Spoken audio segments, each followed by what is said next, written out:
November 8th, I was expecting one thing, and I got another thing. And the world was expecting one thing, and they got another thing. And since then, we've been having to deal with the shit hand that we got.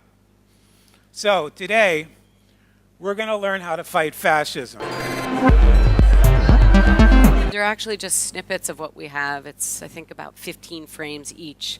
But it's like a comic strip that shows the emotions and the feelings and the steps that our hosts and guests go throughout the journey. And it shows through a picture, which speaks 1,000 words, what that person might be dealing with in terms of their context. Are they carrying a suitcase? Are they leaving an airplane? Are they coming up to a house when it's raining? Okay. Okay. Shh. Let's look at this together. So you got a slightly simplified version. I'm going to give you the jobs, pains, and gains, one or two more here. So if you look at this customer segment, we have commuting to work, conveying an image of success. So again, there's one or two more here. So there are a lot of reasons why you wouldn't want something like this, and you have to wonder where this story would take you. If you heard about the iPhone as an idea, the question is, how important is that prospect of listening to music and making phone calls from the same device? Are there any living innovators who inspire you? Perhaps even ones that don't wear a black turtleneck?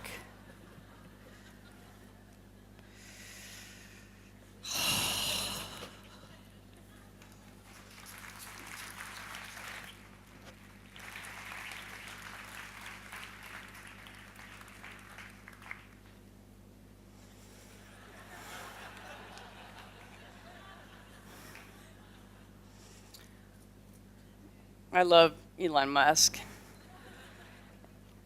And I try to dress like my idol sometimes because I am a big poser.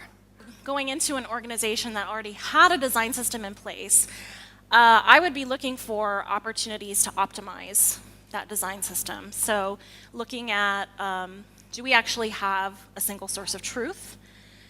Is our design intent actually showing up in the product the way that we're expecting? Mm-hmm. We look up from our screens to see a world rife with inequality. And the products we work on every day are the root cause of that inequality. We see that our little microcosm of software, web apps, social media, and shopping carts has eaten the world. And now we're trying to digest it. We learned that it is possible to create large-scale city changes by creating small-scale examples of what this could look like.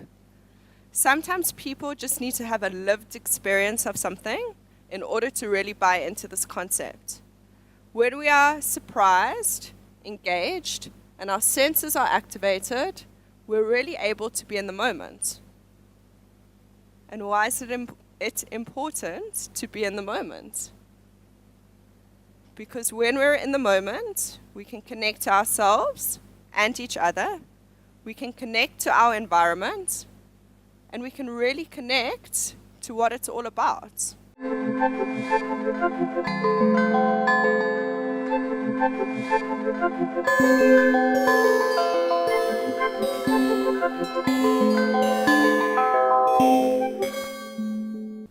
On a sunny morning in January of 2014, I was sitting in the living room of my home in Cleveland, Ohio, in the United States, while my daughter Rebecca played on the floor nearby me. And I looked over at her, and the way that the sun was falling across her reminded me, almost forcefully, of a picture I had taken of her just over 5 years before, which was this one. And so I asked if I could take her picture, and for once, she agreed.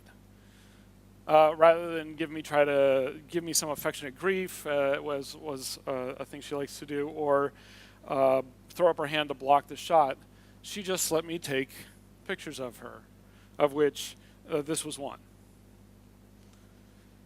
But what I didn't know as I put away my camera was that all of our worst fears had come true, and Rebecca's cancer had returned. Right around the time I took this picture, a tumor started to grow from the lining of one of the ventricles in her brain behind her right eye. And 149 days later, in the early evening of her 6th birthday, it killed her. And I acknowledge that is a very dark and difficult place to start a talk at a conference, but I tell you that so that you will understand the context for what I'm going to tell you next.